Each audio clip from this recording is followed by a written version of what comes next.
बिस्मिल्लाहिर्रहमानिर्रहीम। मैं हूं सफीर अब्बास और उम्मीद करता हूं कि आप सब लोग खैरियत से होंगे। अब बात करेंगे मोहम्मद बिन कासिम के हवाले से। फातिह सिंध, आखिर सिंध को फतह करने के बाद गए तो गए कहां? मोहम्मद बिन कासिम का पूरा नाम अमादुद्दीन मोहम्मद बिन कासिम बिन हकम अबी अकील सखफी था। आप बनु उमैया के मशहूर सिपहसालार हजाज बिन यूसुफ के भतीजे थे। मोहम्मद बिन कासिम ताइफ में 694 हिजरी में पैदा हुए। कुछ इस्लामी तज़किरों के मुताबिक 75 हिजरी में जब उन्होंने सिंध पर हमला किया, 93 हिजरी में तो उनकी उम्र उस वक्त 18 साल थी। हालांकि काफी सारे मुअर्रिखीन इस रवायत से जो है वो इनकारी है। वो कहते हैं कि जिस वक्त जो है वो मोहम्मद बिन कासिम ने सिंध पर हमला किया तो उस वक्त उनकी उम्र 17-18 साल नहीं बल्कि 28 साल थी।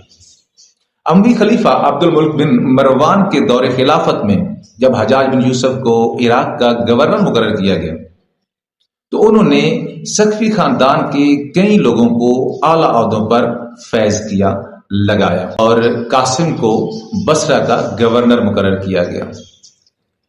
अभी मोहम्मद बिन कासिम की उम्र 5 वर्ष थी तो आपके वालिद कासिम का इंतकाल हो गया और आप यतीमी और गुर्बत की वजह से आगे ना पढ़ सके और जिसकी वजह से आपको बहुत जल्द जो है वो फौज में शमूलियत इख्तियार करना पड़ी। लेकिन फौज में जैसी आपने शमूलियत इख्तियार की तो अपनी काबिलियत के बलबूते पर आप बहुत जल्द जो है फौज में आला हैसियत इख्तियार कर गए। मुख्तलिफ किताबों और रवायात के मुताबिक सिरंदीप या सैलोन मौजूदा श्रीलंका से दमिश्क की जानब एक बेरी जहाज जा रहा था जिसपे वहां के राजा के तहफ भी लदे गए थे और कुछ मुसलमान औरतें, बच्चे और ताजर सवार थे जिनको सिंध की बेरी हदूद में डाकुओं ने लूट लिया। जिस पर हजाज बिन यूसुफ ने अपने खलीफा की तरफ से राजा दैर को खत लिखा और उन्हें कहा कि यह कार्रवाई आपके इलाके में हुई है, लिहाजा आप इस कार्रवाई का इंतकाम लें। जिस पर राजा दैर ने बेबसी का इजहार किया। राजा दैर 8वीं सदी में सिंध के हुक्मरान थे और चच राजा के सबसे छोटे बेटे थे और बरहमन खानदान के आखिरी हुक्मरान थे। 20 जून 712 ईस्वी को बगदाद के गवर्नर हजाज बिन यूसुफ के हुक्म पर उनके भतीजे सिपहसालार मोहम्मद बिन कासिम ने सिंध पर हमला किया और राजा दहर को शिकस्त दे दी और बच्चे औरतों को बालियाब करवा लिया। 10 रमजान मुबारक हर साल यौम बाबुल इस्लाम मनाया जाता है। ये दिन मोहम्मद बिन कासिम के तफायल सिंध में इस्लाम के फरोग का सबब बना। लेकिन किताब the great Mughals and their India में मुसन्निफ डार्क कोलियर अपनी किताब की इब्तदाई में बरसगीर में इस्लाम फैलने के हवाले से मुतअद्दिद नजरियात जो है वो बयान करते हैं।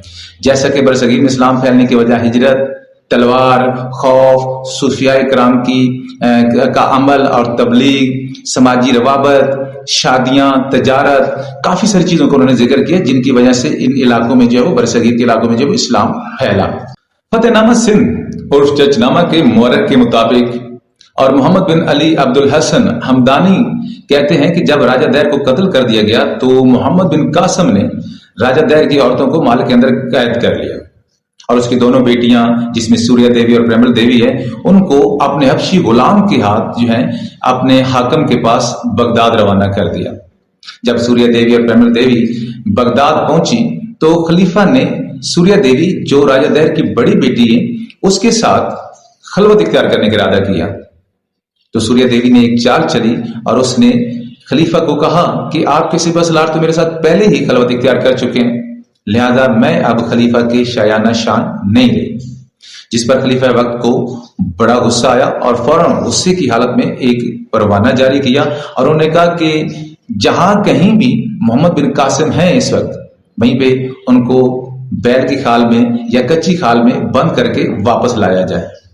ऐसे ही किया गया। उनको बैल की खाल में बंद करके वापस लाया जा रहा था तो रास्ते में उनका दम घुटने की वजह से मोहम्मद बिन कासिम की वफात हो गई।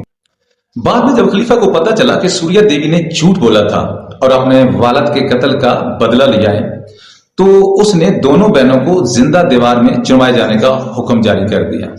कुछ रवायत में यह भी मिलता है कि दोनों बहनों को हाथी के पैर के साथ बांध के घसीटा गया और शहर दर शहर फिराया गया और उसके बाद दोनों को जिंदा जला दिया गया।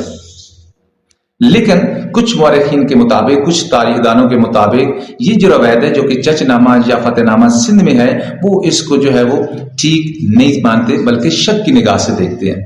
بلکہ ڈاکٹر مرلی کے مطابق یہ جو کتاب ہے 1216 میں علی کوفہ نے تحریر کی، جس میں یہ سارے جتنے واقعات اس نے شامل کیے یہ حملے کے بعد کے واقعات ہیں، اور اس نے یہ لوگوں سے سنے سنائے واقعات جو ہیں وہ بک میں شامل کیے ہیں، تو لہذا وہ بھی اس کو شک کی نگاہ سے دیکھتے ہیں۔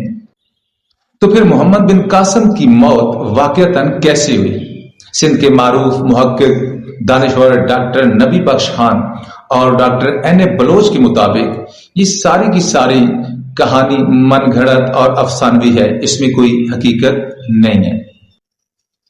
ایک اور روایت کے مطابق یزید ابی کبشہ نے محمد بن قاسم کو قید کر کے بغداد صالح کے پاس بھیج دیا۔ حجاج بن یوسف کے سابقہ ہیڈ کوارٹر واسطہ، وہاں پہ ان کو قید کر دیا گیا، بلکہ زنجیریں پہنا کر ان کو قید خانے میں ڈال دیا، اور ان کے اوپر اتنا ظلم اور تشدد کیا گیا کہ 22 سال کی عمر میں محمد بن قاسم انتقال کر گئے۔ اور اس روایت کی تصدیق جو ہے وہ تاریخ ابن خلدون سے بھی ملتی ہے۔ تاریخ بڑی گمبھیر ہے، اس کے کئی تاریخ کونے ہیں اور کئی روشن مینار۔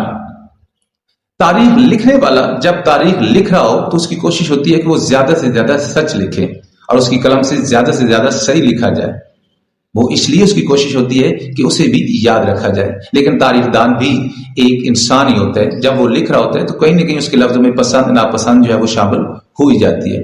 بہرحال محمد بن قاسم کو گدے کی کھال میں بند کر کے مارا جائے، یا بیل کی کھال میں بند کر کے، یا قید خانے میں ڈال کر اذیتیں دے کر تشدد کر کے مار دیا جائے، یا دیوار میں چنوا دیا جائے، پھر بھی مارنے والے مسلمان ہی ہیں اور مرنے والا بھی مسلمان۔ آج بھی اگر مسلمانوں کو خطرہ ہے تو وہ سب سے زیادہ خطرہ مسلمانوں سے ہی ہے، غیر مسلموں سے نہیں۔ اللہ پاک ہم سب کی آسانیاں عطا فرمائے، اور انشاءاللہ نیکسٹ ٹائم کسی اچھی سی ویڈیو میں ملیں گے۔ اللہ حافظ۔